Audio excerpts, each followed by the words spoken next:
In the forgotten mountains of Appalachia, a broke single father drowning in medical debt was about to inherit more than just his grandfather's abandoned mine. What started as a reluctant trip to assess worthless land took a shocking turn when he descended into a boarded-up shaft hiding $265 million in rare earth minerals. Luke McFarland wasn't your typical heir. For 2 years, he had worked double shifts to save his dying daughter from leukemia. When he discovered his grandfather's secret deposit, Luke had no idea he was walking into a decades-old corporate war that would force an impossible choice between his daughter's life and an entire community's justice. Before we jump back in, tell us where you're tuning in from, and if this story touches you, make sure you're subscribed, because tomorrow, I've saved something extra special for you. Luke's phone buzzed against the cracked vinyl of the driver's seat, just as the GPS announced his passenger's destination. He glanced at the screen, unknown Kentucky number, and almost let it go to voicemail.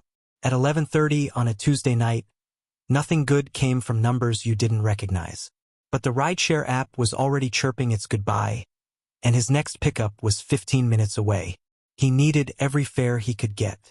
Luke McFarland? The voice on the other end carried the careful neutrality of someone delivering news they'd rehearsed. Yeah, who's this?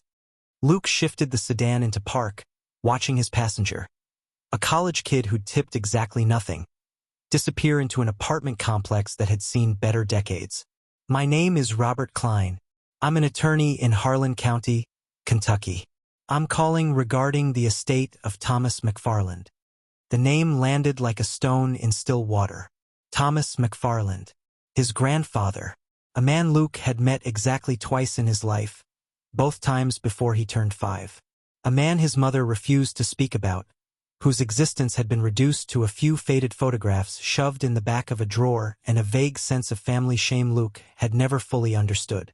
He passed 6 weeks ago, the lawyer continued into Luke's silence. I've been trying to reach you. You're listed as his sole heir. Luke's jaw tightened. Sole heir. The words should have meant something, hope, maybe, or possibility. Instead, they felt like another bill he couldn't pay, another responsibility he couldn't handle. I don't want anything from him. Mr. McFarland, I understand this may be complicated, but there are legal matters that require your attention. Your grandfather left you property, approximately 43 acres in the mountains, including the original family homestead and an abandoned mine shaft. There are also some back taxes. How much? Luke cut in, his voice flat. He already knew the story. Dead relative. Worthless property. Outstanding debts that would somehow become his problem. 12,000, give or take. The county's been patient, but, of course there are. Luke laughed, but there was no humor in it. Look, Mr. Klein, I appreciate the call, but I can barely afford gas to get to work. I don't have 12 grand lying around for some property I don't want in a state I've never been to. Just let the bank take it. That's certainly your right, Klein said carefully, but I'd recommend visiting the property first. Your grandfather was an unusual man. There may be more there than you realize. I can give you 60 days before the county moves forward with foreclosure proceedings. Luke closed his eyes, pressing his palm against his forehead where a headache was already forming. 60 days. As if he had time for this. As if he had time for anything beyond the grinding cycle of work, hospital visits, and the bills that multiplied faster than he could pay them. I'll think about it, he said, which was the closest he could come to a promise he had no intention of keeping. He ended the call and sat in the dark parking lot, engine idling, burning gas he couldn't afford. The rideshare app glowed on the passenger seat, waiting for him to accept the next fare. 15 minutes away. Then another after that. Then his overnight security shift at the warehouse complex starting at 2 a.m. Standing in front of empty loading docks for 8 hours, fighting to stay awake, fighting to stay standing. All of it for what? $300 a day on a good day. Maybe $400 if the app surge prices kicked in and he worked until his eyes burned. It wasn't enough. It had never been enough. Luke pulled away from the curb, heading toward the next pickup. His phone buzzed again. Not a call this time, but a text from Lily's number, though it was past her bedtime. Dad, when are you coming home? Late, baby. Go to sleep. Can't sleep. Thinking about stuff. His hands tightened on the wheel. Thinking about stuff. That was Lily's way of saying she'd been researching again. Falling down internet rabbit holes about her condition. Her prognosis. Things no 14-year-old should have to think about. Doctor's appointment tomorrow. Don't forget. As if he could forget. Dr. Mendoza's office at 2 p.m. Another round of blood work, another conversation about numbers that kept trending in the wrong direction. Lily had been in remission last year. They'd celebrated, or tried to, in their small way, with takeout Chinese food and a movie she'd fallen asleep halfway through. But the reprieve had been temporary. The cancer had come back, quieter this time, more insidious. The treatments that had worked before weren't working now. Luke pulled up to the next pickup, a group of young professionals leaving a bar downtown, already arguing about where they wanted to go next. He forced a smile, greeted them with the fake cheerfulness the app demanded, and drove them to their destination while they laughed about things he couldn't quite follow. Their biggest problem tonight was deciding between pizza and tacos. His biggest problem was figuring out how to keep his daughter alive. The apartment was dark when Luke finally got home at 7 a.m. The overnight shift behind him. He moved quietly through the small living room, past the overdue bills stacked on the counter. Electric, water, internet he kept meaning to cancel, but couldn't because Lily needed it for her homeschool program. Past the refrigerator covered in appointment reminders and prescription refill dates. Past the cabinet where Lily's medications took up 2 full shelves. Their orange bottles like tiny sentinels of everything Luke couldn't control. He should sleep. He had maybe 4 hours before the appointment with Dr. Mendoza, and his body felt like it was held together with duct tape and spite. But sleep meant dreaming, and dreams meant seeing his ex-wife's face the day she'd walked out, her voice brittle with exhaustion. I can't do this anymore, Luke. I can't watch her die, and I can't watch you destroy yourself trying to save her. That had been 3 years ago. Luke hadn't heard from her since. He was pouring coffee he didn't need when he heard Lily's bedroom door open.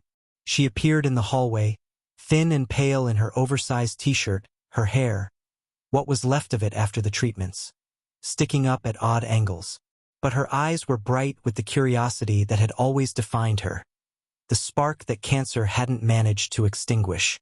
You're up early, Luke said, trying to keep his voice light. Couldn't sleep. Lily padded into the kitchen, opened the fridge, and pulled out the cranberry juice Dr. Mendoza insisted she drink. I was researching. Lily, not about me, about great-grandpa Thomas. She sat at their small table, pulling her laptop toward her. That lawyer called you, right? I heard your phone. Of course she had. Lily missed nothing. Yeah, he called. It's nothing. Just some old property in Kentucky nobody wants. That's not nothing. Lily's fingers were already flying across the keyboard. Thomas McFarland died 6 weeks ago in Harlan County, Kentucky, at age 87. Former mining engineer. There's an obituary in the local paper. It's only 3 lines. No services, no survivors listed except a grandson in Ohio. That's you. Lily, it's 7 in the morning. Dad, don't you think it's weird? Your grandfather, my great-grandfather, and we know basically nothing about him. Mom never talked about him. Grandma Grace won't even say his name. She looked up from the screen, her expression serious in a way that made her look older than 14. Made her look like someone who'd spent too much time in hospital rooms, thinking about mortality. Why? Luke sat across from her, wrapping his hands around the coffee mug for warmth. Because sometimes families fall apart, and talking about it doesn't help. But maybe going there would help. Lily's voice carried that careful hopefulness she used when she wanted something she knew was impractical. We could drive down. It's only 6 hours. You said you have 3 days off from the warehouse next week. I was going to pick up extra rideshare hours. Dad. Lily reached across the table, covering his hand with hers. Her fingers were cold. They were always cold now. When's the last time we went somewhere? Just the 2 of us? The question hung in the air between them. Luke wanted to say they couldn't afford it. That gas money would be better spent on groceries, on utilities, on the mountain of medical bills that grew faster than he could climb it. That he didn't have time to chase ghosts in Kentucky, to stand on property he didn't want and face the remnants of a man who'd never been part of his life. But Lily was looking at him with those eyes, her mother's eyes, the ones that saw through every excuse he tried to build. And Luke realized with a sharp pang that she wasn't asking for a vacation. She was asking for a memory, something to hold on to when the treatment stopped working, when the doctor's careful optimism ran out. She was asking for time, and time was the one thing Luke couldn't manufacture or borrow or work double shifts to afford. "Let me talk to Dr. Mendoza today," Luke said finally. "If he says you're strong enough to travel, I'm strong enough." Lily was already pulling up Google Maps, calculating routes. 6 hours and 12 minutes if we take I-75 south. We could leave early Friday morning, spend the weekend, come back Sunday night. You wouldn't even miss your Monday shift. Luke watched her navigate the route, her face lit by the laptop's glow, and felt something crack open in his chest. This was what cancer did. It made every moment feel weighted with significance, made simple trips into potential last chances. He hated it, hated how it colored everything, how it turned a daughter's request into a father's reckoning with mortality. His phone buzzed. Dr. Mendoza's office, confirming their 2 p.m. appointment. The text included a reminder to bring Lily's medication log and be prepared to discuss next steps in treatment. Next steps. Medical speak for the current approach isn't working. "Okay," Luke heard himself say. "We'll go, but only if Dr. Mendoza clears it." Lily's smile was worth every mile they'd have to drive, every dollar of gas they couldn't really afford. "Thank you, Dad." She went back to her research, pulling up old mining records and satellite images of Harlan County, her curiosity a tangible thing. Luke watched her for a moment, then stood to take a shower. He caught his reflection in the hallway mirror, 38 years old but looking 50, his face carved with exhaustion, his eyes carrying the weight of too many nights without sleep, too many mornings wondering if this would be the day everything finally collapsed. His grandfather's property, an abandoned mine shaft, $12,000 in back taxes. It was exactly the kind of burden Luke didn't need. But maybe Lily was right. Maybe some ghosts needed to be faced. Maybe some inheritances were worth claiming, even when they came with costs you couldn't quite calculate. Or maybe, Luke thought as he turned away from his reflection, he was just too tired to keep fighting every battle. Sometimes surrender looked like driving 6 hours south to stand on land you never asked for, carrying debts that weren't yours, facing a family history that had been buried for reasons you'd never fully understood. Sometimes surrender looked like saying yes to your daughter when no would be easier. Either way, they were going to Kentucky. Dr. Mendoza's office was in a medical complex that always smelled faintly of antiseptic and fear. Luke had been coming here for 2 years, long enough to know every nurse by name, long enough to recognize the look they gave him when they checked Lily's weight, that careful neutrality that meant the numbers weren't good. 92 pounds, the nurse said, typing into her tablet. Down 3 from last month. Lily sat on the exam table, swinging her legs. "I've been eating. Dad makes me." "I know you have, sweetheart." The nurse, Carmen, her name tag read, smiled, but it didn't reach her eyes. "Dr. Mendoza will be in shortly." They waited in the small room with its cheerful posters about hand-washing and its wall-mounted blood pressure cuff. Luke had memorized every detail of this room. The way the fluorescent lights hummed. The motivational poster with a kitten hanging from a branch. "Hang in there." The complete inadequacy of that message when faced with pediatric cancer. "Dad." Lily's voice was quiet. "Whatever he says, we're still going to Kentucky, right?" "Yeah, baby. We're still going." The door opened. Dr. Rafael Mendoza entered with Lily's chart under his arm, his expression professionally composed. Luke had learned to read that expression over 2 years. The slight tightness around the eyes that meant concerning news, the way he sat rather than stood when he needed to have a serious conversation. Dr. Mendoza sat. "Lily," he said, addressing her directly, which Luke appreciated. Mendoza never talked around his patients, never treated them like children who couldn't handle truth. Your blood counts from last week show that the current treatment isn't having the effect we hoped for. Your blast count is elevated, and your platelets are dropping. Lily nodded, her hands folded in her lap. What does that mean for treatment?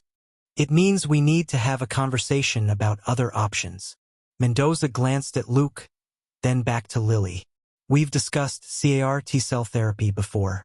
It's an experimental treatment that could be very effective in cases like yours. But it's also expensive, and it's not available here in Cincinnati. You'd need to go to a specialized center. Luke's stomach dropped.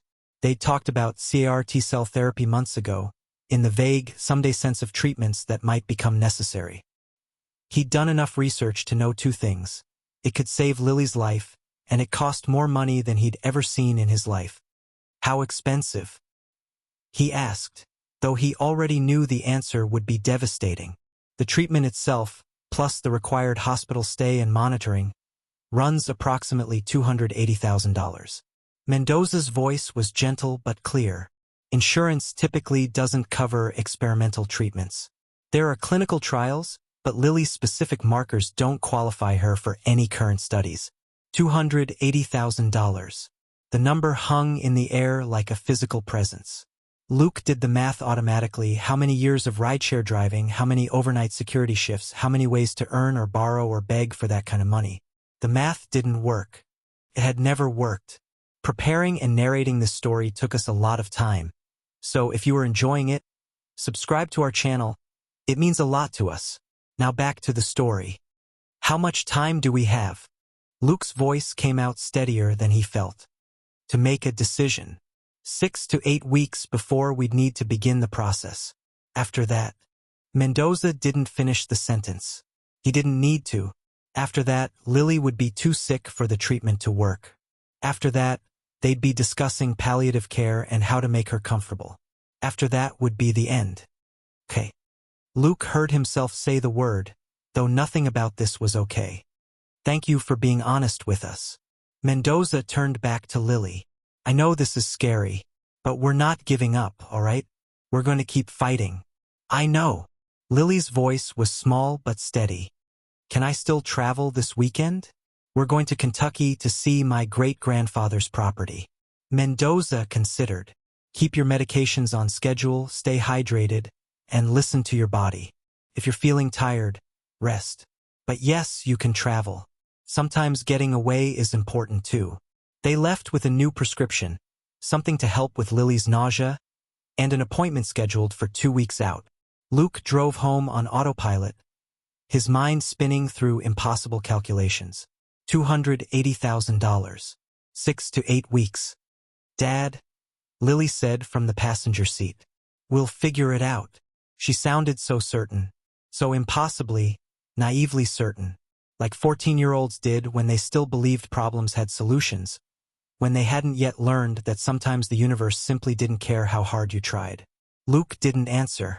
He couldn't tell her what he was thinking, that he'd already figured it out, and the answer was there was no answer, that he'd worked every possible angle, taken every available shift, sold everything they didn't absolutely need, that he'd already borrowed against his future, maxed out the credit cards he wasn't supposed to have, and was living in the narrow space between poverty and complete financial collapse, that he didn't know how to save her, and it was killing him.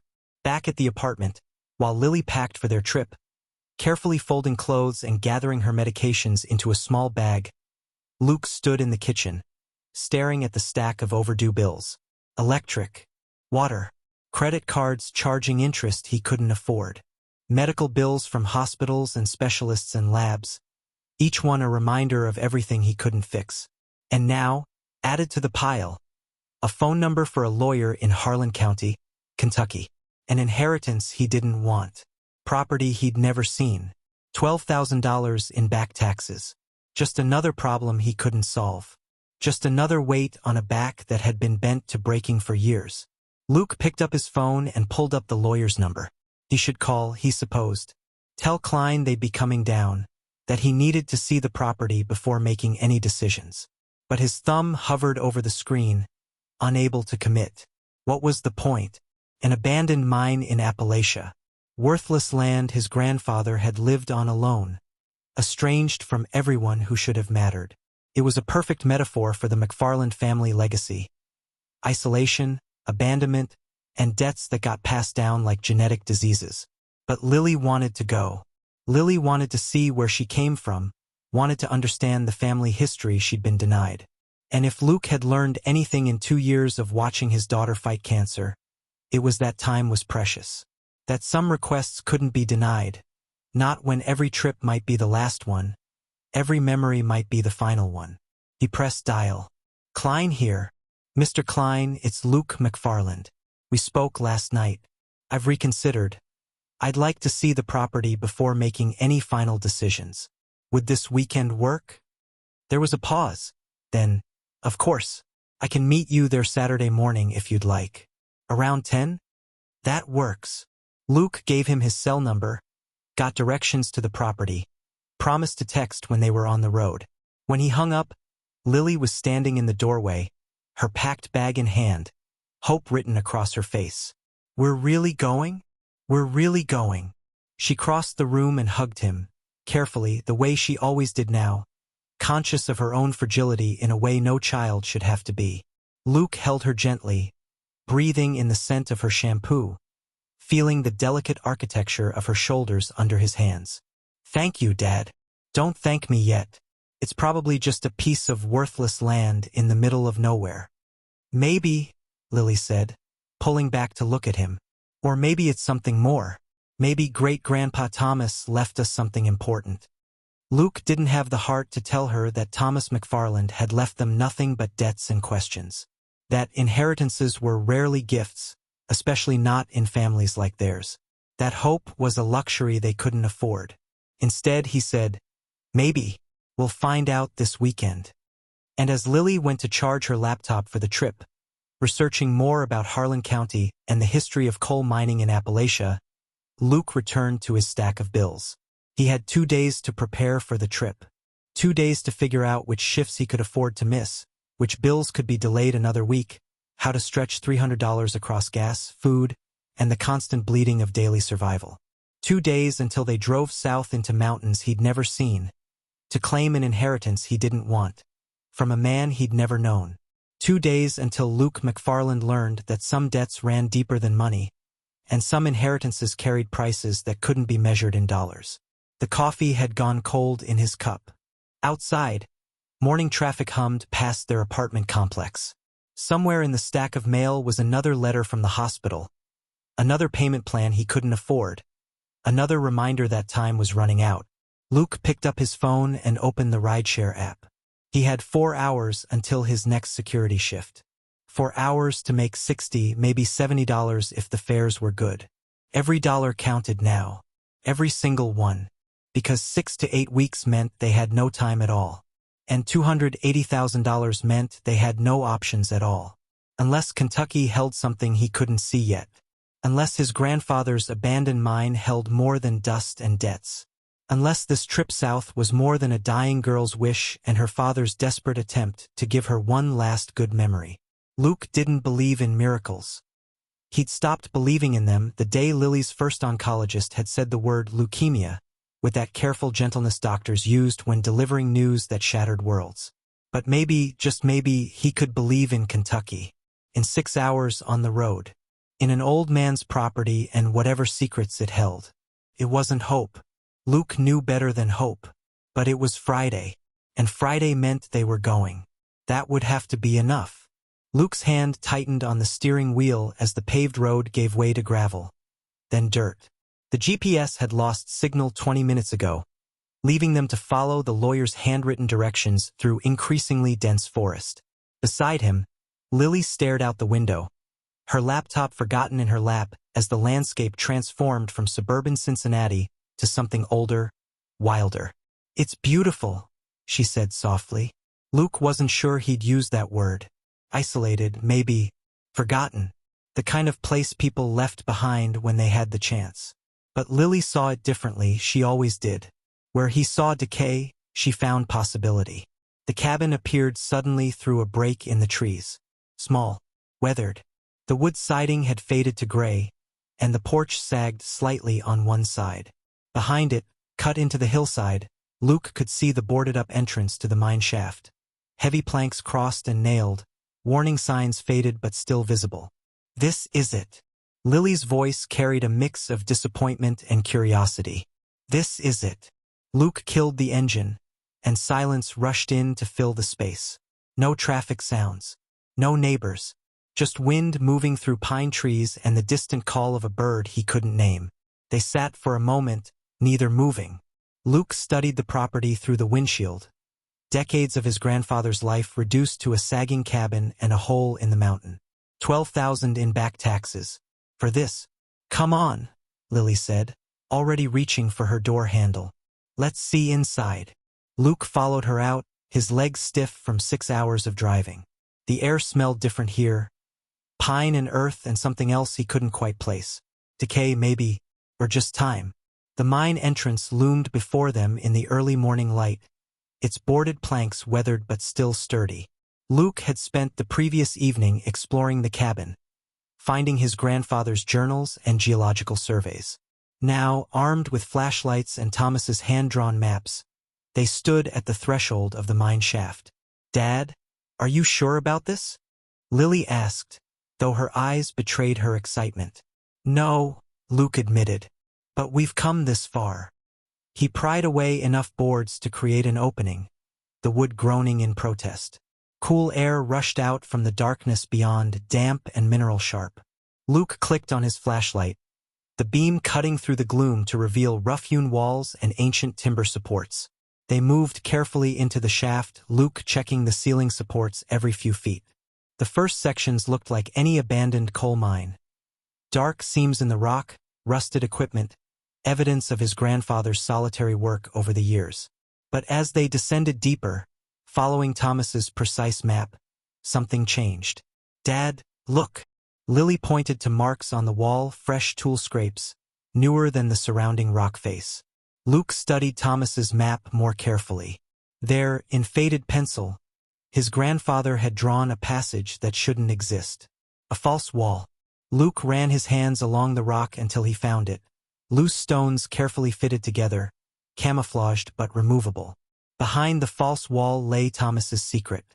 The passage opened into a small chamber, and Luke's flashlight beam caught something that made his breath stop. The rock face glittered with an unusual sheen. Not the dull black of coal, but something else entirely. Carefully labeled containers lined one wall, each filled with mineral samples. Notebooks stacked beside them, covered in Thomas's meticulous handwriting. Lily was already reading from one of the notebooks, her voice hushed with awe. "Neodymium, dysprosium, terbium." She looked up at Luke, her face pale in the flashlight beam. "Dad, these are rare earth elements. They're used in everything: smartphones, electric cars, wind turbines." Luke found Thomas's value calculations in another notebook. The numbers were staggering, almost incomprehensible. $265 million, based on current market prices. His grandfather had been sitting on a fortune, living alone in that cabin, mining in secret. But why? The answer came in a locked metal box Luke found wedged behind the sample containers. He forced it open with a rock, his hands shaking. Inside, USB drives, more journals, and a letter in Thomas's distinctive script. "To whoever comes after me," Luke read aloud, his voice echoing in the chamber. "What you found isn't just minerals. It's evidence. Sentinel Resources killed my son to keep their crimes buried. I've spent 30 years gathering proof. Don't let them win. Finish what I couldn't." Luke looked at Lily, seeing his own shock reflected in her face. His father, killed? Not an accident. "We need to get back to the surface," Luke said quietly. "We need to understand what we've found." As they emerged from the mine, squinting in the daylight, Kat Reeves was waiting by their car, her arms crossed, her expression unreadable. "You found it," she said. "Not a question. Then it's time you heard the whole truth about what they did to your father." Kat Reeves moved through Thomas's cabin like she'd done it 1,000 times before, which Luke realized she probably had. She filled a kettle with water from a jug, set it on the old propane stove, and gestured for Luke and Lily to sit at the small wooden table. The USB drives and Thomas's letter lay between them like accusations. "Your grandfather and I were friends for 30 years, Kat began, her voice steady but weighted. "I was the only person in this county who knew he was still alive, still living up here. I brought him supplies, kept his secret." She paused, her weathered hands wrapping around her own coffee mug. "I loved him, though we never said it out loud. Some things don't need saying." Luke felt Lily's hand find his under the table, her fingers cold but steady. In 1995, Thomas McFarland was one of the most respected mining engineers at Sentinel Resources, Kat continued. Smart, principled, believed in doing things right. Then he discovered what they were doing. She pulled a manila folder from her bag. Old newspaper clippings, yellowed with age, held together with a rubber band that crumbled when she removed it. "Toxic waste," Kat said, spreading the articles across the table. Sentinel was dumping industrial chemicals, heavy metals, radioactive materials from their processing operations into abandoned mine shafts throughout the region. Easier than proper disposal. Cheaper. And they figured nobody would ever know. These old mines go down hundreds of feet, some of them flooded, all of them forgotten. Lily leaned forward, reading the headlines. Cancer rates spike in Harlan County. Mystery illnesses plague mountain communities. EPA investigation yields no conclusive results. Thomas documented everything, Kat said. Water samples showing contamination. Maps of the dump sites. Internal Sentinel memos he'd copied. He went to the executives first, gave them a chance to do the right thing. Her expression hardened. They offered him money, $200,000 to stay quiet and retire early. Thomas refused. Luke's coffee had gone cold in his hands. He was starting to understand where this story led, and every instinct told him he didn't want to hear it. "Your father, David, came to help Thomas gather evidence," Kat said, looking directly at Luke now. He was 28. He believed in his father, believed they could expose Sentinel and force them to clean up the contamination. They spent 3 weeks documenting sites, collecting samples, preparing to go to federal authorities. She pulled out another clipping, this one with a photograph. Luke's breath caught. His father's face, young and smiling, stared back at him from a newspaper obituary. "Local man dies in mining accident." "It happened at night," Kat said quietly. David was in an old shaft, taking photographs of barrels Sentinel had dumped there. The rock slide that killed him occurred in a section of mine that had been stable for 40 years. No seismic activity that day. No reason for it to collapse. She met Luke's eyes. Except that Richard Vance, who was a junior executive then, knew David and Thomas were getting too close to exposing them. "You're saying they murdered him?"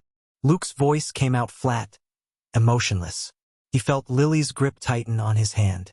"I'm saying Thomas knew it wasn't an accident. So did I. But we couldn't prove it, and after David died, Thomas understood something important. These people would kill to protect their secrets. He had a choice. Keep fighting and probably end up dead or disappear. So he hid," Luke said, and heard the judgment in his own voice. "He survived," Kat corrected sharply. "And he spent 30 years gathering more evidence, building an airtight case. He found that rare earth deposit while he was in hiding, recognized what it was, understood its value. He planned to use it as leverage someday. Enough money to hire lawyers who couldn't be bought, to fund a case that couldn't be buried." She pulled out a thick binder from her bag. More of Thomas's meticulous documentation. Graphs showing cancer rates in communities near Sentinel's operations. Photographs of sick children. Death certificates. Water test results showing levels of contamination that should have triggered federal intervention decades ago. 372 people, Kat said, her voice breaking slightly. "That's how many suspicious deaths I've documented in this region over 30 years. Cancers, birth defects, neurological diseases, all in clusters around Sentinel's dump sites." She pulled out a photograph of a young man.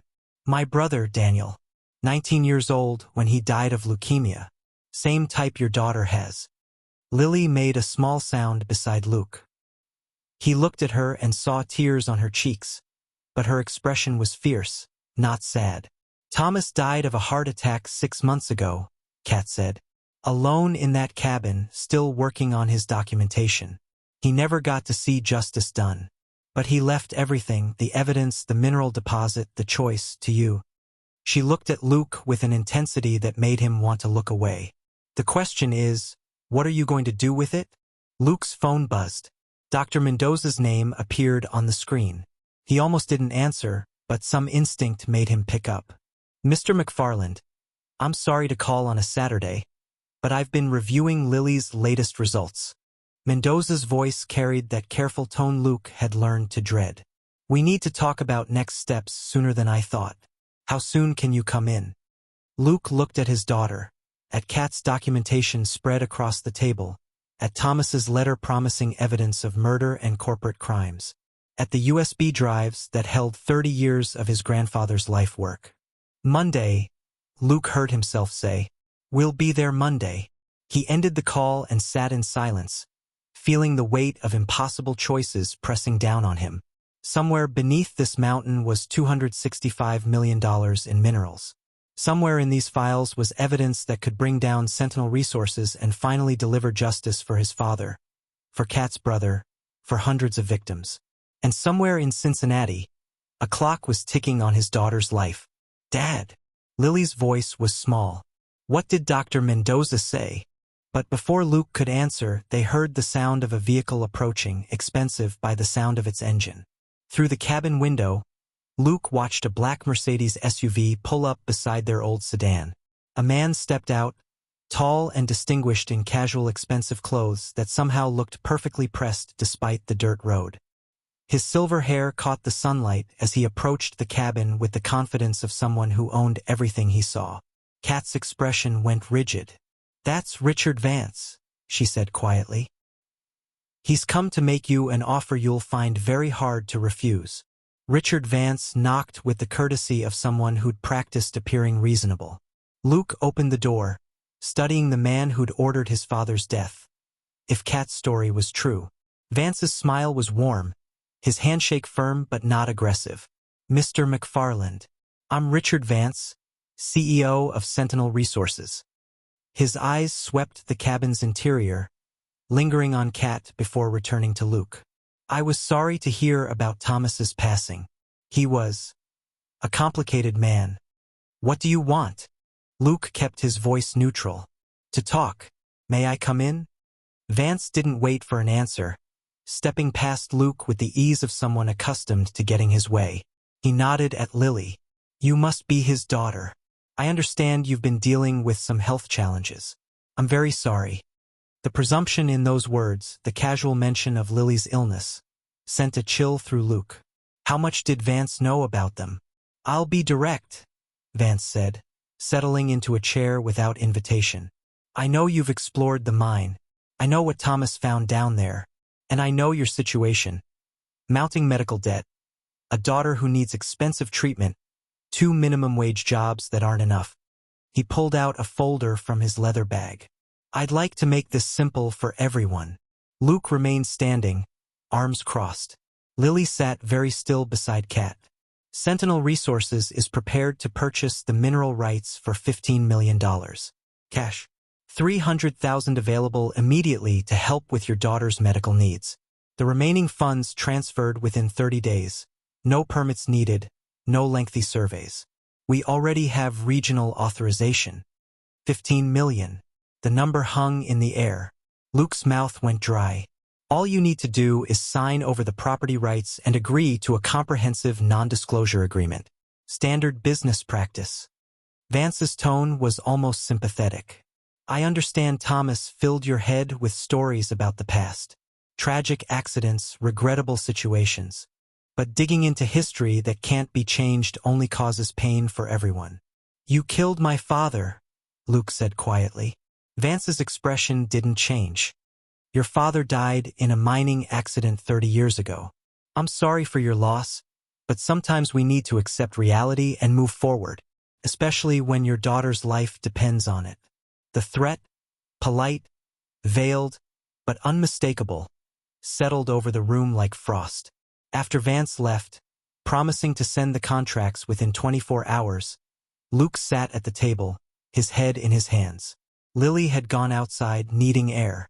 Kat watched him with eyes that had seen too many people make impossible choices. 300,000 would cover the treatment, Luke said, not looking up. Not all of it, but enough to start. Enough to maybe save her. And the NDA would bury everything Thomas died trying to expose, Kat said softly. Every sick child. Every family destroyed by Sentinel's contamination. All of it stays buried. Luke's phone buzzed again. A text from Dr. Mendoza. We need to schedule that appointment urgently. Lily's counts are concerning. Please call Monday morning first thing. He showed Kat the message. She read it, her expression pained. I can't tell you what to do, she said. Thomas spent 30 years choosing justice over everything else. Cost him his son, his family, his life. I won't ask you to make that same choice. Through the window, Luke watched Lily sitting on the porch steps, her thin shoulders outlined against the mountain vista. 14 years old. Losing weight. Running out of time. Inside his grandfather's cabin, surrounded by evidence of corporate murder and environmental destruction, Luke McFarland understood that some choices don't have right answers. Only consequences you have to live with, or watch your daughter die with. I need to call someone, he heard himself say. Kat, you mentioned an environmental lawyer? Kat's eyes widened slightly. Evie Harker. She's been trying to build a case against Sentinel for 7 years. But Luke, if you go to her, if you start down that path, there's no guarantee of anything except that Vance will fight back. Hard. Give me her number, Luke said, before I lose my nerve. Evelyn Harker's office occupied the second floor of a weathered building on Main Street in Harlan, the kind of town that had seen better decades. Her door bore a simple nameplate, Harker Environmental Law. Through the window, Luke could see mountains stretching toward the horizon, beautiful and poisoned in ways most people would never see. You're Thomas McFarland's grandson. Evie stood when they entered, extending her hand. She was younger than Luke expected, mid-30s, with dark hair pulled back and eyes that carried the exhaustion of someone who'd been fighting losing battles for too long. Kat called, said you found something in the mine. Luke set the USB drives on her desk. My grandfather spent 30 years documenting Sentinel's crimes. Toxic waste dumps. Water contamination. People who died because of it. He paused. Including my father. Evie's fingers trembled slightly as she picked up one of the drives. Do you understand what this means? If Thomas's documentation is as comprehensive as Kat says, this could finally... She stopped, really looking at Luke for the first time. At the exhaustion carved into his face. At Lily, pale and thin in the chair beside him. But you didn't come here just to hand over evidence, did you? My daughter needs treatment that costs $280,000, Luke said bluntly. We have maybe 6 weeks before she's too sick for it to work. Sentinel offered me $15 million for the mineral rights and an NDA that buries everything my grandfather found. Understanding dawned in Evie's expression, followed by something that looked like grief. She sat down slowly. And you want to know if there's another option. I want to know if I can save my daughter and still get justice for everyone else. Evie was quiet for a long moment, her fingers drumming against her desk. When she spoke, her voice carried the weight of truth she didn't want to deliver. The legal reality is brutal. If you sign Sentinel's NDA, you can never use this evidence. They'll bury it, and everyone who died because of their contamination, including your father, stays forgotten. But you get immediate money. Your daughter lives. She pulled out her own files, spreading them across the desk. Photographs of children with birth defects. Medical records showing cancer clusters. Maps overlaying Sentinel's operations with disease hotspots. If you go public with Thomas's evidence, you trigger a legal war. Sentinel will fight with everything they have, lawyers, politicians they've bought, PR firms. They'll freeze your assets, claim the mineral rights are contested, tie everything up in litigation for years. Evie's voice was gentle but unsparing. Your daughter doesn't have years. Lily spoke for the first time, her voice quiet but clear. How many other kids are sick because of what they did? Evie looked at her with surprise and respect. We estimate over 100 children in this region alone have been affected by Sentinel's contamination. Birth defects, cancers, developmental disorders. Most of their families don't have the money for proper treatment. They just suffer. Kids like me, Lily said. Yes, kids like you.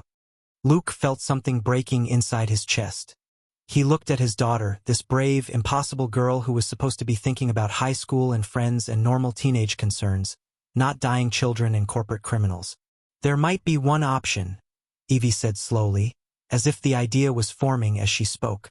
It's risky, maybe impossible, but it's the only path I can see that doesn't make you choose between Lily and justice. Luke leaned forward.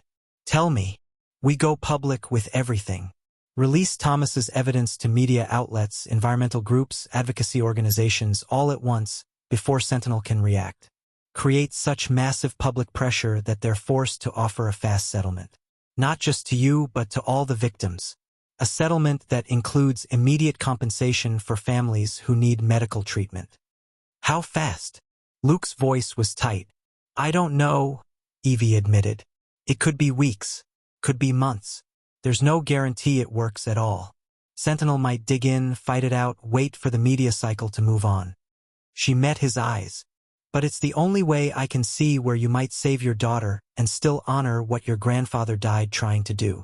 Luke stood, walking to the window. Below, Main Street showed its scars. Empty storefronts, people who moved with the weariness of communities that had been bled dry by corporations that took everything and left poison behind. His phone buzzed. Another text from Dr. Mendoza. Luke, I need you to understand the urgency. Lily's blast count is rising faster than expected. We're looking at 4 to 6 weeks maximum window for treatment eligibility. Please confirm you can come in Monday. 4 to 6 weeks. Not 6 to 8 anymore. The window was closing faster than anyone had anticipated. If I say yes, Luke said, not turning from the window. If we go public with this, what happens to us? To Lily and me? Sentinel will come after you, Evie said flatly. Luke hadn't heard her come in. They killed your father for less evidence than what you have now. Lily stood, crossing to her father. She took his hand, and Luke was struck again by how cold her fingers always were now, how fragile the bones felt beneath her skin. Dad, she said, I've been thinking about something. In those videos Grandpa Thomas made, there was a woman talking about her son. He had birth defects from the contaminated water. He's 12 now, the age I was when I got diagnosed.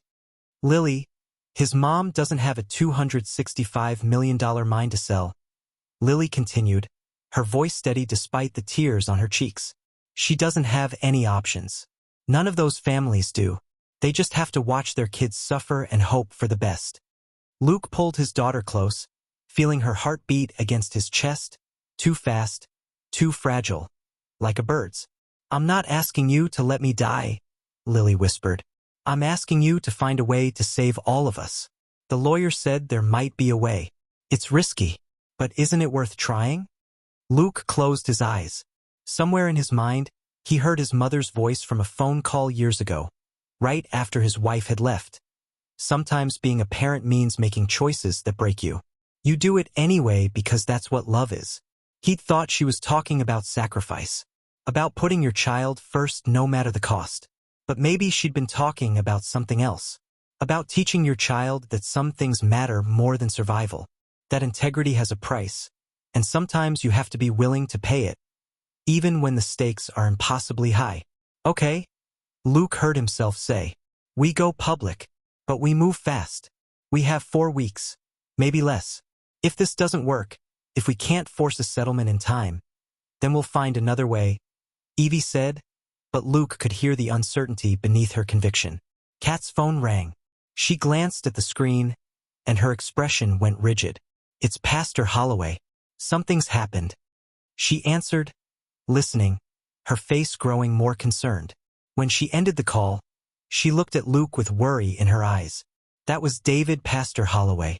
Someone broke into the church office last night, ransacked it. He thinks they were looking for something. She paused. Luke, I've been storing copies of some of Thomas's documentation there. The physical evidence, water samples, soil samples, original memos Thomas copied from Sentinel. Did they find it? Evie's voice was sharp. No. David kept it locked in the old coal safe in the basement. But Kat's voice trailed off. But Sentinel knows we have evidence, and they're looking for it. Luke finished. Which means they're not waiting for me to make a decision. They're already moving against us. Through the office window, Luke noticed a black SUV parked across the street. Different from Vance's Mercedes, but similar. Professional. Watching. We need to move the evidence, Evie said, already standing. Everything, the USB drives, the physical samples, Thomas's journals. We need copies in multiple locations before Sentinel can destroy it.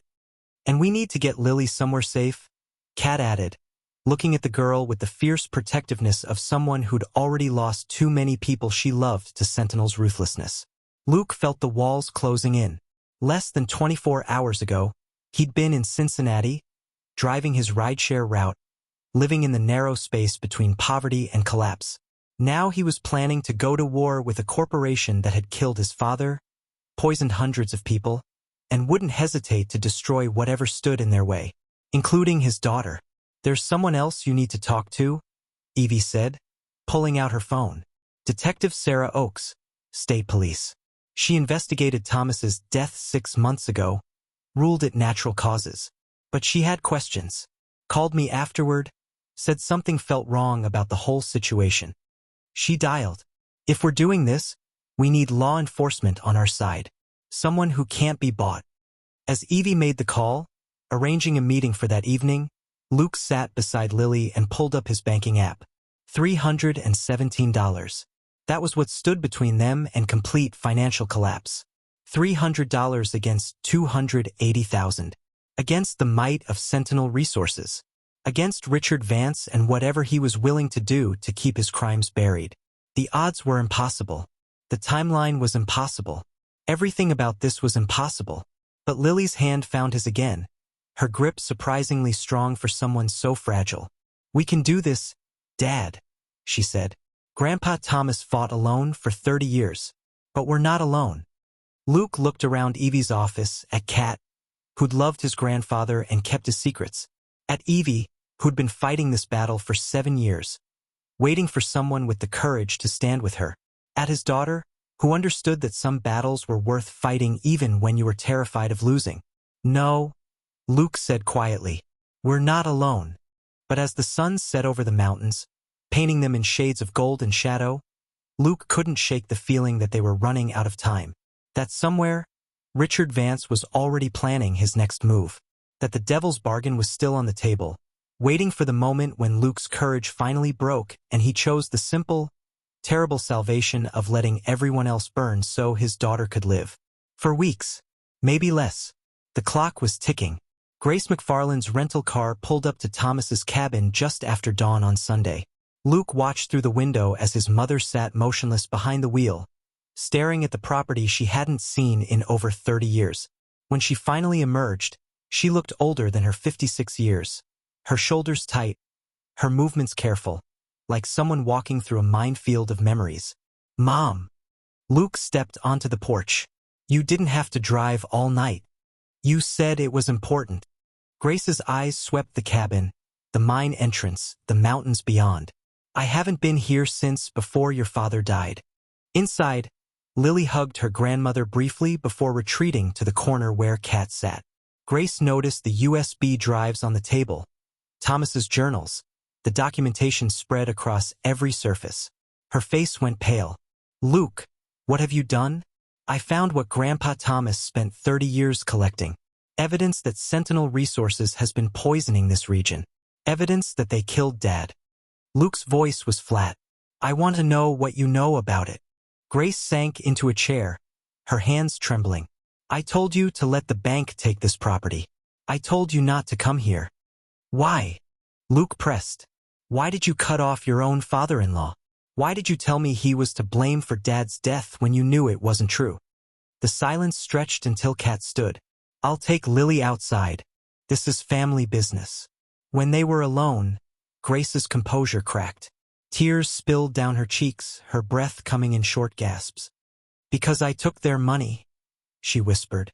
"After David died, Sentinel's lawyers came to me, offered me $200,000 and a non-disclosure agreement. I was 28, Luke. I had a 7-year-old son, no degree, no job, no idea how I was going to survive." The confession hit Luke like a physical blow. "You took blood money.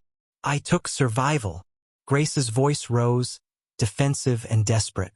"I used that money to move us away from here, to give you a stable life.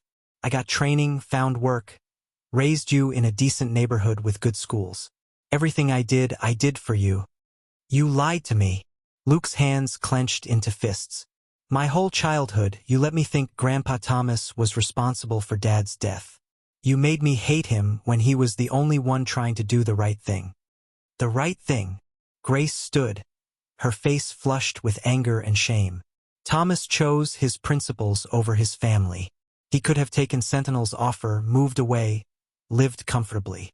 Instead, he hid in these mountains, obsessing over evidence that changed nothing, while I raised his grandson alone. Her voice broke. "I'm not proud of what I did, but I'd make the same choice again if it meant keeping you safe." "Safe?" Luke's laugh was bitter. "You built my life on a lie. You took money from the people who murdered Dad." "I accepted reality," Grace shot back. "Something Thomas never learned to do. And now you're following in his footsteps, throwing away everything for some crusade that's going to destroy you." She pointed toward the window, where Lily sat on the porch with Kat. "Your daughter is dying, Luke. She needs expensive treatment you can't afford. Sentinel offered you $15 million. Take it. Save Lily. Let the past stay buried." "Like you did." "Yes, like I did. Because that's what parents do. We make impossible choices so our children can live." Grace's voice softened, pleading now. "I know you think I'm a coward. Maybe I am. But I kept you alive. I gave you a chance. That's more than Thomas did for anyone." Luke sat down heavily, his anger draining into exhaustion. "Dr. Mendoza called again this morning. Lily's window for treatment is getting shorter. For weeks, maybe less." Grace moved closer, tentative. "Then you know what you have to do. Take Vance's money. Sign the NDA. Save your daughter. Everything else, justice, truth, what happened to your father, none of it matters if Lily dies." "It matters to her," Luke said quietly. "Lily knows about the other sick kids, the families who don't have options. She asked me if saving her life is worth it if it means they never get justice." Grace's expression hardened. "That's not a burden a 14-year-old should carry." "No, but she's carrying it anyway." Luke looked up at his mother. "Did you ever regret it? Taking Sentinel's money? Living with that choice?" Grace was quiet for a long moment. "Every day," she finally said. "Every single day. But regret doesn't change what I did. It doesn't bring David back. It just means I have to live knowing I chose survival over integrity." She met his eyes. "And I'd still choose survival. Because you're alive, Luke. You got to grow up, have a life, have Lily. That's what matters." Through the window, Luke watched his daughter laughing at something Kat said. Her thin face transformed by momentary joy. She looked so fragile in the morning light, so impossibly precious. "What if there's another way?" Luke asked. "The lawyer thinks we might be able to force a fast settlement. Go public, create pressure, make Sentinel pay out quickly enough to cover Lily's treatment and compensate the other victims. And if it doesn't work? If you run out of time?" Grace's voice was sharp with fear. "Luke, you're gambling with your daughter's life on a maybe. On hope that Sentinel will do the right thing when they've spent 40 years doing the opposite." "I know." Luke stood, suddenly feeling every hour of sleep he'd missed over the past 2 years. "But I also know that if I take Vance's money and bury this evidence, I become you. I become someone who chose survival and has to live with it every single day." Grace flinched as if struck. "That's not fair." "No, none of this is fair." Luke moved toward the door. "I need to think. We're meeting with a state detective tonight. After that, I'll decide." "Luke!" Grace's voice stopped him at the threshold. I'm sorry. For lying to you. For letting you hate Thomas when he didn't deserve it. For taking that money. I'm sorry for all of it. Luke looked back at his mother. This woman who'd raised him alone, who'd carried her guilt for 30 years, who'd made an impossible choice and lived with the consequences. He wanted to forgive her. Part of him understood why she'd done it. But understanding wasn't forgiveness. And he wasn't sure he'd ever be able to look at his childhood the same way, knowing it was built on blood money and lies. I know you are, Mom, he said finally. But sorry doesn't change what happens next. He stepped outside, leaving Grace alone with Thomas's evidence and the ghosts of choices that couldn't be unmade. Detective Sarah Oakes's office was sparse and functional metal desk, filing cabinets, a wall of commendations that spoke to 15 years of service. She studied Luke across the desk with eyes that had seen too many cases go nowhere, too many powerful people walk away unpunished. I remember your grandfather's death, Oakes said, tapping a thin file folder. Natural causes. Heart attack. Found him in his cabin, no signs of foul play. She paused. But something bothered me about it. The timing. Thomas McFarland lives off-grid for 30 years. No problems. Then suddenly, 6 months ago, he dies right after Richard Vance makes a personal visit to Harlan County. Coincidence, probably, but I don't like coincidences. Evie leaned forward. What if I told you it wasn't a coincidence? That Thomas had evidence that could destroy Sentinel resources and Vance knew it? Luke placed the USB drives on Oakes's desk. 30 years of documentation, toxic waste dumps, water contamination data, video testimonials from victims, maps showing where Sentinel buried their crimes, and evidence suggesting they murdered my father in 1995 to keep him quiet. Oakes picked up one of the drives, her expression carefully neutral. That's a serious accusation. I know. Luke met her gaze. Can you do anything with it? For the first time, something flickered in Oakes's eyes. Not quite hope, but something harder. Determination. If what you're telling me is true, if this evidence is as comprehensive as you say, then yes. I can open an investigation. I can get subpoenas, search warrants. I can make Sentinel's life very difficult. How long? Luke's voice was tight. That's the problem. Oakes's expression turned grim. Sentinel has powerful connections. State senators on their payroll. Judges who owe them favors. The county prosecutor is Vance's golf buddy. Even with ironclad evidence, this could take years to work through the system. Appeals, delays, jurisdictional challenges. They'll use every trick in the book. My daughter has 4 weeks, Luke said flatly. Maybe less. We don't have years. Oakes looked at Lily, sitting quietly beside Kat. The detective's face softened slightly. I'm sorry. I wish I could promise you speed. But the truth is, justice moves slowly. Especially when you're going after someone with Vance's resources. Then we can't rely on the legal system alone, Evie said. We need public pressure. Media coverage. Make this too big to bury. Oakes leaned back in her chair. You go public with this, you paint a target on your backs. Vance won't just fight you legally. He'll fight dirty. Discredit you. Claim you're exploiting your daughter's illness for money. Make you the villain. Let him try, Luke said, surprised by the steel in his own voice. There's something else you should know. Oakes pulled out another file. 3 months ago, a freelance journalist named Marcus Rivera started asking questions about Sentinel's environmental practices. He was working on an exposé. 2 weeks later, his car went off a mountain road. Single vehicle accident. No witnesses. The silence in the office was suffocating. You think Sentinel? Evie couldn't finish the sentence. I think accidents happen, Oakes said carefully. But I also think you need to understand what you're up against. Richard Vance has spent 40 years building his empire. He's not going to let you destroy it without a fight. And he's not squeamish about the methods. Luke's phone buzzed. A text from an unknown number. We need to talk. Meet me at the Bluebird Cafe on Main Street. Alone. 1 hour.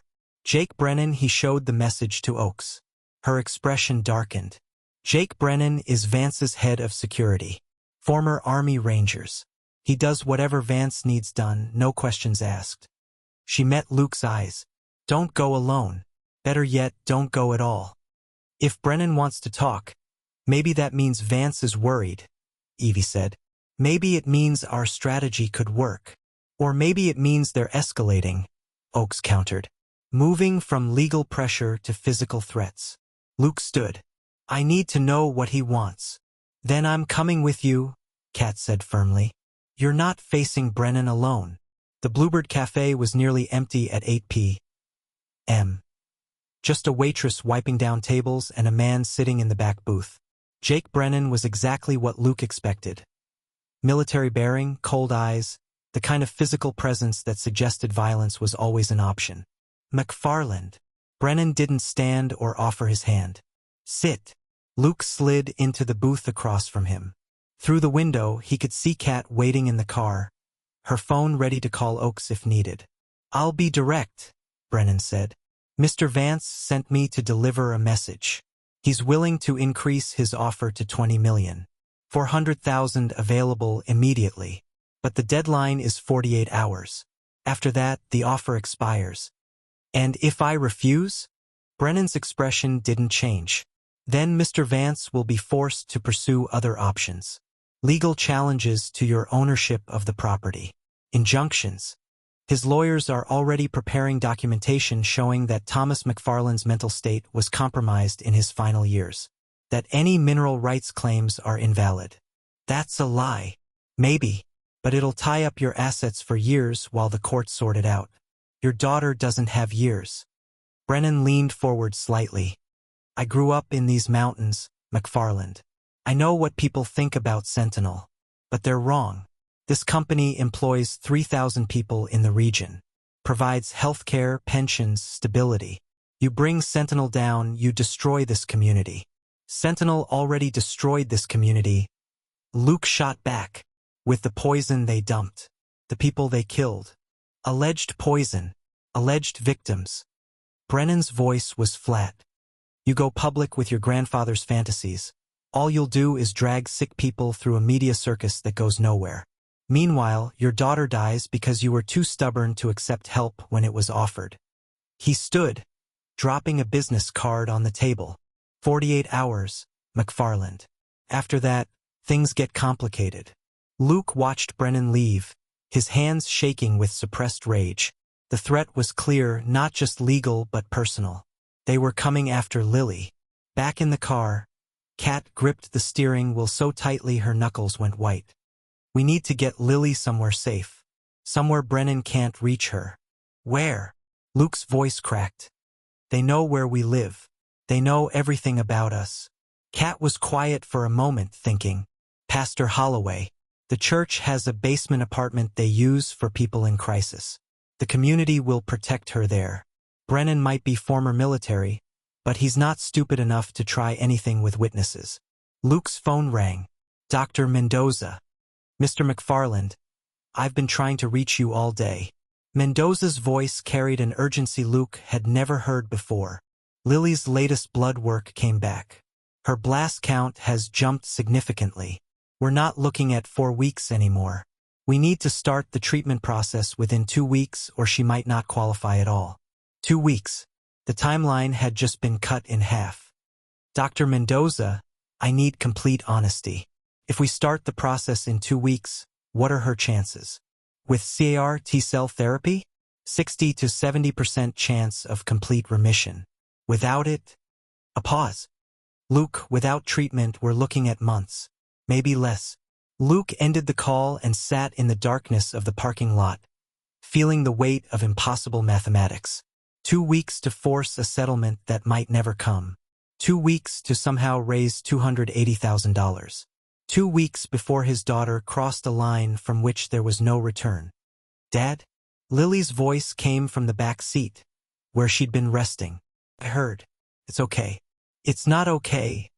We knew it would be hard. We knew the timeline was tight. Lily's hand found his shoulder. But we're not giving up. Tomorrow we go public with Grandpa's evidence. We fight. Whatever happens, at least we fought. Luke turned to look at his daughter, this impossible girl who'd somehow become braver than he'd ever been. Tomorrow, he agreed. We release everything. Kat started the car. Then we'd better get moving. We have one night to copy the evidence, distribute it to multiple locations, and prepare for war. Because once we do this, there's no going back. As they drove back through the mountain darkness, Luke's phone buzzed one more time. A text from Richard Vance himself. I've always admired men who fight for their principles. But principles won't save your daughter. Think carefully about what matters most. You have 48 hours. Luke deleted the message. He knew what mattered most. The question was whether he could save it, whether courage and evidence and desperate hope would be enough against an empire built on buried bodies and decades of lies. 2 weeks. The clock was ticking louder now. And somewhere in the darkness, Jake Brennan was making plans of his own. The first news story broke at 6 a.m. Monday morning. Luke sat in Evie's office, surrounded by empty coffee cups and the remnants of an all-nighter, watching his grandfather's face appear on national television. CNN had picked it up first, then MSNBC, Fox News, all of them running variations of the same headline. Appalachian whistleblower's grandson exposes decades of corporate environmental crimes. Thomas McFarland's video testimonials played on loop. Dying community members describing their illnesses. Children with birth defects. Water test results showing contamination levels that should have triggered federal intervention decades ago. And Luke's own recorded statement, his voice steady despite the terror he'd felt. My name is Luke McFarland. My grandfather spent 30 years documenting how Sentinel Resources poisoned this region and murdered my father to cover it up. Today, I'm releasing all of his evidence because some truths are worth more than money. By 8 a.m. Hashtag Justice for Appalachia was trending on Twitter. Environmental groups were mobilizing. Politicians who'd taken Sentinel's campaign contributions were scrambling to distance themselves. By 9 a.m., Sentinel Resources stock had dropped 23%. Evie's phone hadn't stopped ringing. Journalists requesting interviews, advocacy groups offering support, lawyers volunteering pro bono assistance. The evidence had gone viral in exactly the way they'd hoped. But hope felt hollow when Luke checked his bank account. $143.72. When he calculated the days until Lily's treatment window closed, 13 days. It's working, Evie said, refreshing her news feed. We're getting exactly the public pressure we needed. Then her expression changed as a new alert appeared. Luke, Sentinel just filed emergency motions in county court. They're claiming the mineral rights are contested, that Thomas's ownership was legally questionable. They're asking for an immediate freeze on all property assets pending resolution. Luke's stomach dropped. What does that mean? It means even if we force a settlement, your portion could be tied up in litigation for months, maybe years. Evie's voice was tight. This is exactly what I was afraid of. They're locking down your assets before you can access them. Luke's phone rang. Richard Vance's name on the screen. He answered on speaker. You made a mistake, McFarland. Vance's voice was cold, controlled fury. You think a media circus changes anything? I've weathered worse storms than this. But you just cost yourself the only chance you had to save your daughter. You murdered my father, Luke said quietly. Your father died in an accident 30 years ago. What you're doing now is exploiting your daughter's illness to attack a company that employs thousands of people. The media might buy your sob story today, but tomorrow, they'll move on to the next tragedy. And you'll still be broke, desperate, and watching your daughter die because you were too stubborn to accept help. The line went dead. Kat burst through the office door, her face flushed. Turn on Channel 7. Local news. Now. Evie switched to the station. A polished anchor sat across from Richard Vance in what looked like Sentinel's corporate offices. Mahogany desk, awards on the walls, the image of success and legitimacy. These allegations are heartbreaking, Vance was saying, his expression perfectly calibrated between concern and sadness. Thomas McFarland was a troubled man who spent his final years in isolation, suffering from documented mental health issues. His grandson is understandably desperate. His daughter is very sick, and he's facing crushing medical debt. But exploiting a tragedy by making baseless accusations against a company that's been the economic backbone of this region for 3 generations? That's not justice. That's opportunism. The anchor nodded sympathetically. Sentinel Resources has provided documentation showing that Mr. McFarland Sr. was exhibiting signs of paranoid delusions in his final years. They're claiming his so-called evidence is the product of mental illness, not corporate malfeasance. Luke felt the floor dropping out from under him. Vance wasn't just fighting back. He was reframing the entire narrative, turning Thomas into a crazy old man, turning Luke into an opportunist using his daughter's cancer for a cash grab. "We need to counter this," Evie said, already typing. "Get our own interviews scheduled.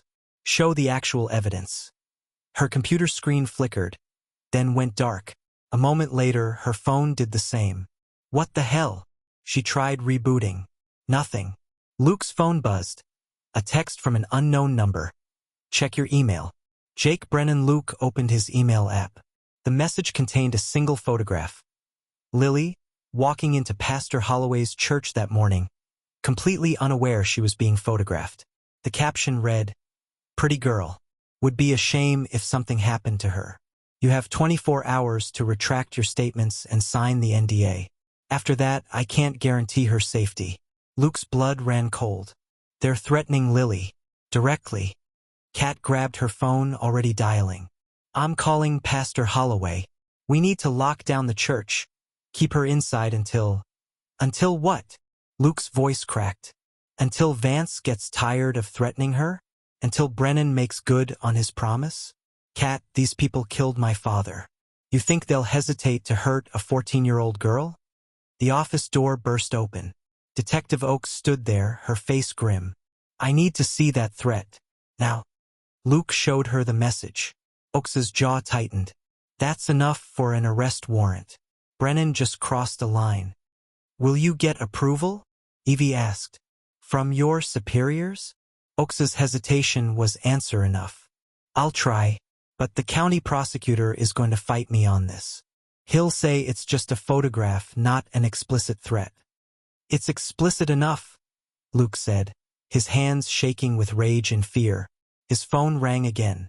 This time it was Dr. Mendoza. "Luke, I don't know what's happening, but Cincinnati General just received a call from someone claiming to be your lawyer. They said you're disputing the medical bills, refusing to authorize treatment. The hospital's legal department is now reviewing Lily's case before they'll schedule anything." "That's a lie. I know, but it's going to take time to sort out. Time we don't have." Mendoza's voice was strained. "Luke, I'm going to be frank. Between the billing dispute and Lily's declining counts, we're running out of window. If you can't get this resolved in the next week..." Luke ended the call, unable to hear the rest. Vance wasn't just attacking him legally and in the media. He was attacking Lily's access to treatment, closing every door, cutting off every option. "We're losing," Luke said quietly. "The evidence doesn't matter. The public pressure doesn't matter. Vance is too powerful, too connected. He's going to win." Then Kat's phone rang. She listened for a moment, her expression transforming from concern to something like wonder. "That was Pastor Holloway," she said slowly. "Luke, you need to see this." She pulled up a website on her phone. A GoFundMe page titled, "Help Lily McFarland Fight Cancer."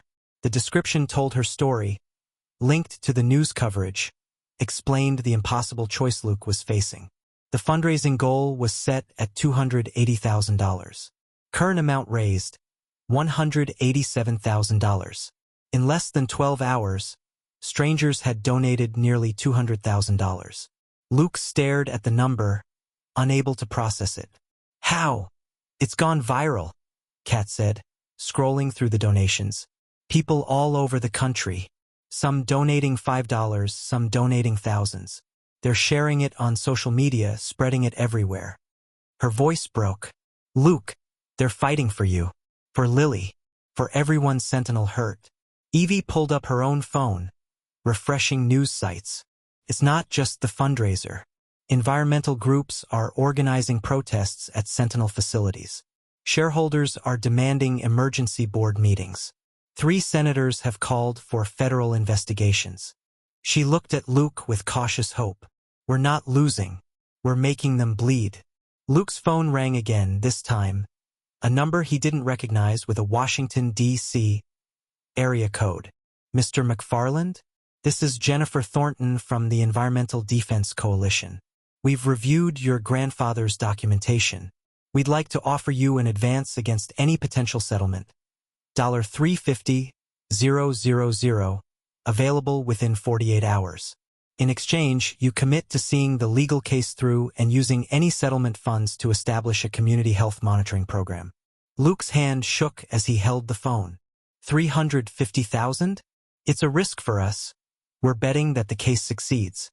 But we believe in what you're doing. And we believe your daughter deserves a chance. After the call ended, Luke sat in stunned silence.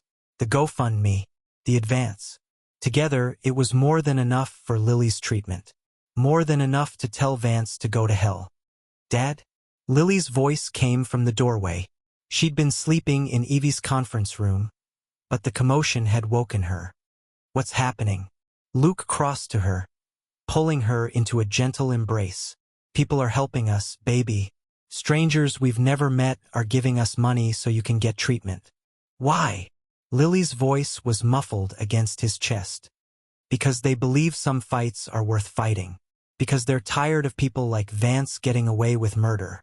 Luke pulled back to look at his daughter. Because you inspired them.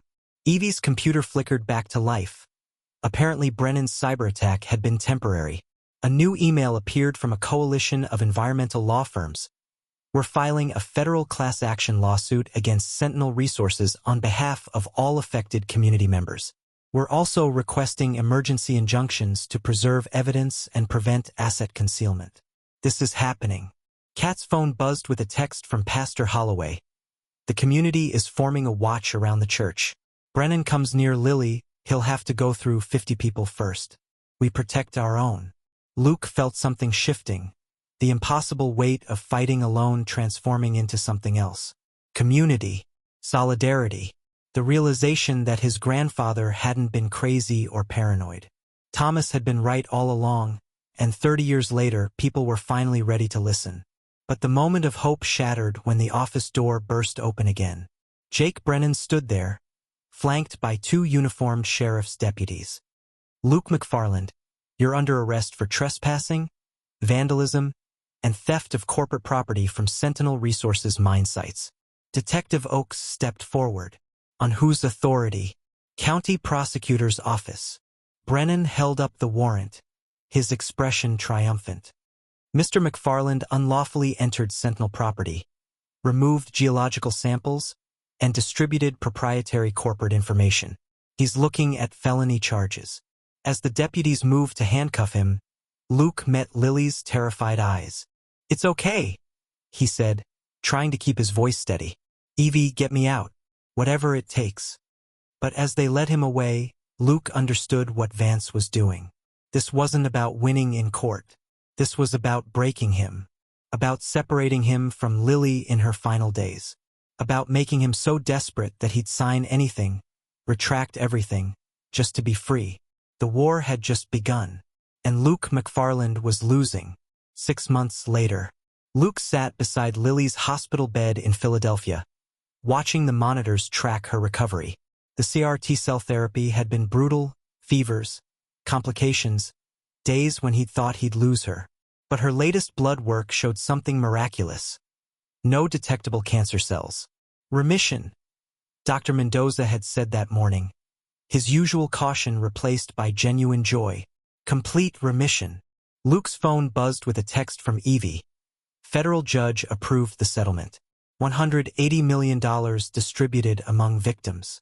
Your portion after legal fees, $8. $2 million. It's over. We won. The arrest had lasted only 18 hours before a federal judge intervened, dismissing the charges as harassment. The publicity had made Vance's tactics backfire spectacularly. More donations, more outrage, more pressure. Within 3 weeks, Sentinel's board had forced Vance to resign. Within 2 months, they'd offered a settlement to avoid criminal prosecution. Justice, it turned out, was possible. Just slower and messier than anyone wanted. Through the hospital window, Luke could see autumn painting Philadelphia in gold and red. In 2 days, they'd return to Kentucky, not Cincinnati, but to the mountains, to the community that had fought alongside them. Dad. Lily's voice was stronger now, color returning to her cheeks. Are you okay? Luke took her hand, no longer cold, no longer fragile. Yeah, baby, I'm okay. Do you think Grandpa Thomas would be proud? Luke thought about his grandfather.